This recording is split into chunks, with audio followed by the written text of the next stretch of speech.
अब जो अगला गाना हम गाने जा रहे हैं ये उस्ताद नुसरत फ़तेह अली खान की कव्वाली है। कव्वाली का नाम है सांसों की माला पे सिमरू में पी का नाम। और एक आपको कहानी मैं सुनाना चाहता हूँ जो नौशाद अली की कहानी है, जो मोहम्मद रफ़ी साहब के साथ गाने संगीत दिया करते थे शकील बदयूनी के साथ। और नौशाद भाई ने 90s में एक एल्बम भी रिलीज की थी, आठवां सुर। और ये आठवां सुर क्या है? क्योंकि 7 सुर होते हैं सरगम के, सारे गमा पादा नीसा, पर ये आठवां सुर कौन है, कैसा है, क्या है? जब आप हारमोनियम पे रियाज करते हैं तो जो वो लोअर के 3 स्टेव होते हैं, 3 स्केल होते हैं हारमोनियम के, जो लोअर स्केल होते हैं उसके 7 नोट होते हैं, जो मीडियम स्केल होती है उसके भी 7 नोट होते हैं। लेकिन ये जो आखिरी स्केल होता है, ये हम वेस्टर्न वर्ल्ड में इसे फॉल्सेटो स्केल कहते हैं, लेकिन जो सबसे नीचा स्केल होता है वो बैरिटोन है। बैरिटोन जो डीप वॉइस है, और मिड रेंज, और फिर होता है फॉल्सेटो स्केल जो आम तक औरत गाती है। लेकिन क्लासिकल इंडियन सिंगर म्यूजिशियन जैसे मोहम्मद रफ़ी थे, वो सब स्केल में गाते थे, इसलिए तो नौशाद भाई इनको पसंद करते थे।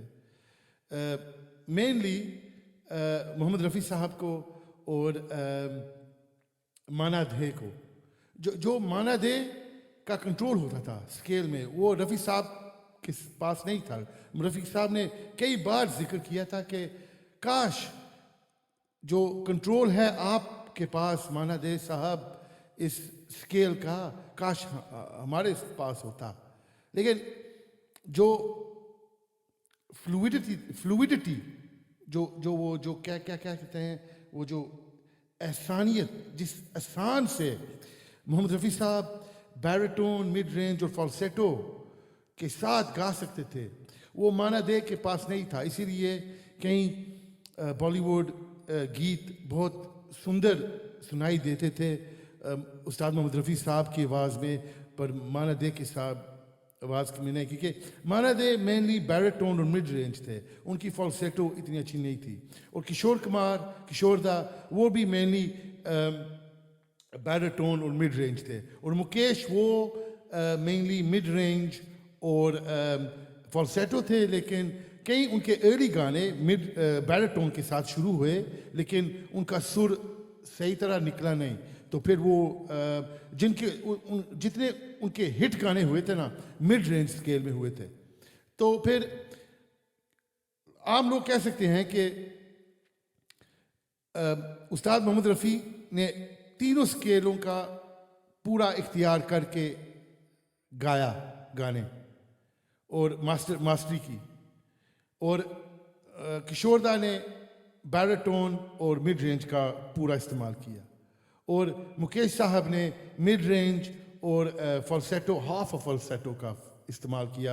वेरी नेजल, बहुत नेजल नाक से गाते थे, इसलिए उनकी आवाज़ यूनिक थी, क्योंकि जैसे सलमा आगा नाक से गाते और गुलाम अली भाई भी इसलिए इनकी हर आर्टिस्ट की आवाज़ बहुत निराली होती है। जैसे पंकज उदास साहब, वो मेनली फॉल्सेटो और हाफ मिड रेंज में गाते हैं, उनका बैरिटोन है ही नहीं। वो जगजीत साहब वो तो बिल्कुल बैरिटोन है, बैरिटोन के बाद हाफ ऑफ मिड रेंज पर जाते हैं और फिर वापस चले जाते हैं बैरिटोन पे। इसीलिए जब शख्स पूरा मास्टरी कर लेता है हर स्केल की, तो फिर वो ही उस्ताद कहलाता है। इसीलिए हमारे अंदाजे से सिर्फ उस्ताद मोहम्मद रफ़ी साहब असली उस्ताद थे, क्योंकि हर कोई और जो गायक था उनकी लिमिटेशन थी स्केल पे। लेकिन अगर आप सुनिए गाना एक मोहम्मद रफ़ी साहब का, दिलरुबा दिल पे तू ये सितम किए जा हम भी तो आग में जलते रहे, वैसे ही गाते। पर एक स्टांजा है आखिर में आशा भोसले के साथ, जब वो आशा भोसले के मिलाप करते हैं फॉल्सेटो स्केल में, वो चंद कम आर्टिस्ट हैं जो ये कर सकते हैं। इसलिए मोहम्मद रफ़ी साहब सबसे आला आर्टिस्ट हैं बॉलीवुड में। लोग पहचानते नहीं, कई लोग कहते हैं नहीं किशोरदा है, मुकेश है, लता है, मेहदी हसन है, ये वो है। नहीं, जितनी मास्टरी उस्ताद मोहम्मद रफ़ी साहब के पास थी वो कोई किसी और के पास नहीं थी। हेमंत कुमार साहब वो मैंने बैरिटोन मिड रेंज थे। तलत महमूद वो तो बिल्कुल जैसे हेमंत कुमार साहब थे, बैरिटोन मिड रेंज, इसीलिए नुशाद भाई हमेशा उस्ताद मोहम्मद रफ़ी की सहारा लेके उनके साथ गाने गाते थे, क्योंकि नुशाद भाई और शकील बदयूनी और रवि, उनके जो गीत थे वो हर स्केल पे मूव होते थे, हर स्केल पे, हर स्टैंजे पे उनका पहचान थी। इसीलिए बहुत माने गाने गीत हैं, जैसे चौधरी का चांद और दुनिया के रखवाले, दो बदन के गीत, जितने भी गीत लिखे हैं शकील बदयूनी ने नुशाद भाई के साथ, वो हर स्केल, हर स्टैंजा का इस्तेमाल करते हैं। इसीलिए मोहम्मद रफ़ी प्रेफर्ड चॉइस था इन गानों के लिए। पर आज हम उस्ताद नुसरत फ़तेह अली खान के गाना गाएंगे, कवाली गाएंगे सांसों की माला के, क्योंकि उस्ताद नुसरत फ़तेह अली खान भी जैसे उस्ताद मोहम्मद रफ़ी था, ऐसी इनकी स्केल थी। क्योंकि क्लासिकल इंडियन ट्रेनिंग थी जैसे राहत भाई की, लेकिन राहत भाई का बैरिटोन बहुत कम है, क्योंकि उनकी आवाज़ थोड़ी ऊंची है। उस्ताद राहत फ़तेह अली खान वो मेनली मिड रेंज और फॉल्सेटो हैं, लेकिन उस्ताद नुसरत फ़तेह अली खान भाई वो मेनली हैं बैरिटोन, मिड रेंज, और फिर समटाइम्स जैसे उस्ताद मोहम्मद रफ़ी वो फॉल्सेटो के साथ बस पहुंच जाते हैं। और अमजद साबरी भाई मेनली बैरिटोन पर मिड रेंज कंफर्टेबल, और जब कोई अच्छा लिरिक होता है जिसकी अहमियत होनी चाहिए, फॉल्सेटो पे चले जाते हैं। लेकिन उनकी फॉल्सेटो हाफ थी, पूरा रेंज नहीं था। सिर्फ पूरे गायकी की हिस्ट्री में, बॉलीवुड की हिस्ट्री में, सिर्फ उस्ताद मोहम्मद रफ़ी साहब और उस्ताद नुसरत फ़तेह अली खान, उन्होंने मास्टरी की पूरे स्टांजा की, पूरे स्केल की, कोई और नहीं है ऐसा। और इसलिए जब भी कोई शख्स इतिहास देखता है और गायकी देखता है, और उनको पता है कि उस्ताद मोहम्मद रफ़ी साहब और नुसरत फ़तेह खान के साहब उनके बाद हर गायक की हामी है, कम पड़ जाते हैं। और आज हम उस्ताद नुसरत फ़तेह खान का गाना गाएंगे, वो है सांसों की माला पे। पेश खिदमत।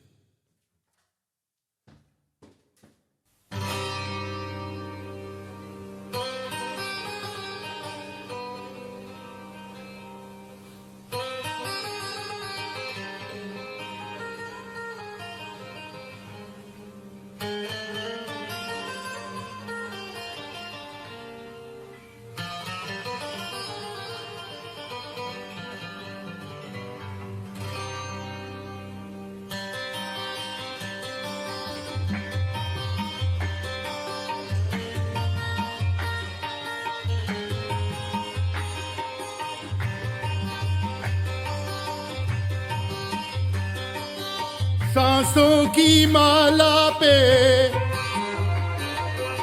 सांसों की माला पे सिमरू मैं पी का नाम,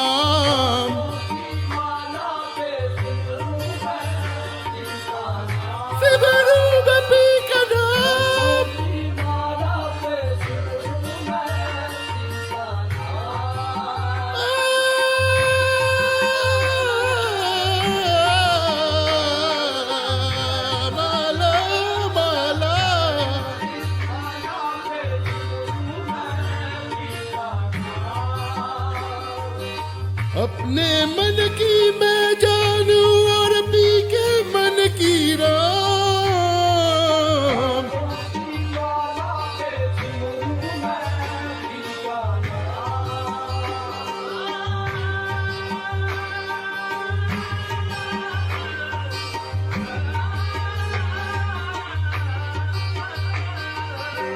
सांसों की माला पे सिमरू में पी का नाम, सांसों की माला में सिमरू में पी का नाम। यही मेरी बंदगी है, यही मेरी पूजा, सांसों की माला पे सिमरू में पी का नाम।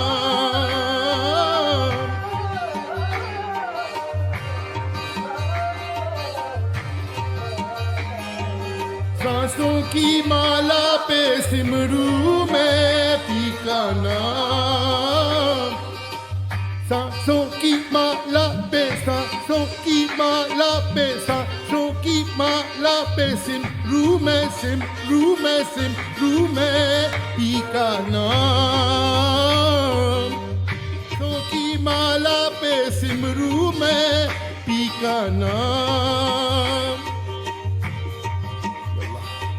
सांसों की माला पे सिमरू में पी का नाम। एक दासा जन मंदिर में और एक प्रीतम बस जन में पर में, सांसों की माला पे सिमरू में पी का नाम। प्रेम के रंग में ऐसी डूबी,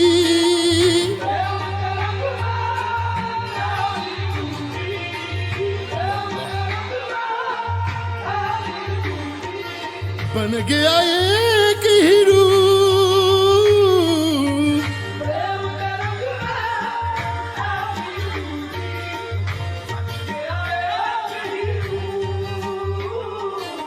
प्रेम की माला जपते जपते आप बनी में शाम, सांसों की माला पे सिमरू में पी का नाम।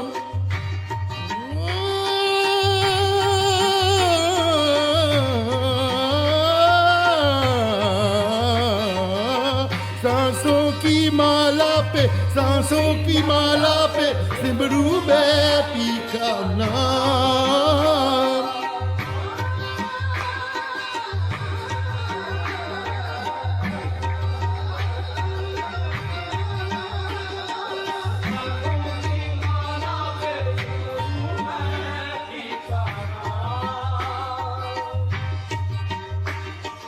सांसों की माला पे सिमरू में पी का नाम।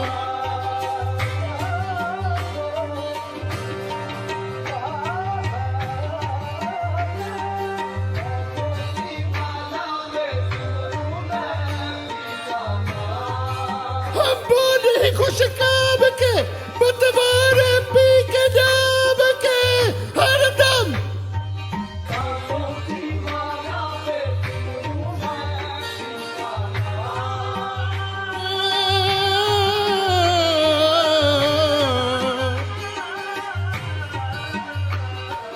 सांसों की माला पे सिमरू में पी का नाम।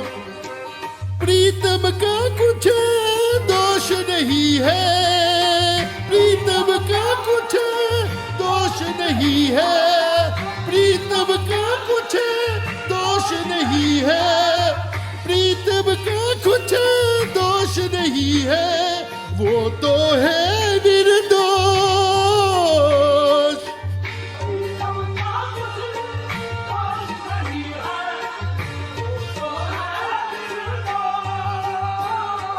अपने आप से बातें करके हो गई मैं बदनाम, सांसों की माला पे सिमरू में पी का नाम, सांसों की माला पे सिमरू में पी का नाम।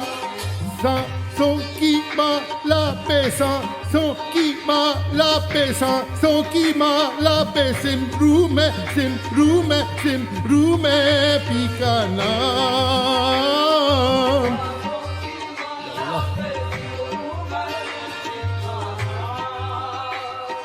सांसों की माला पे सिमरू में पी का नाम, सिमरू में पी का नाम, सिमरू में पी का नाम, सिमरू में पी का नाम, सिमरू में पी का नाम, सिमरू में पी का नाम।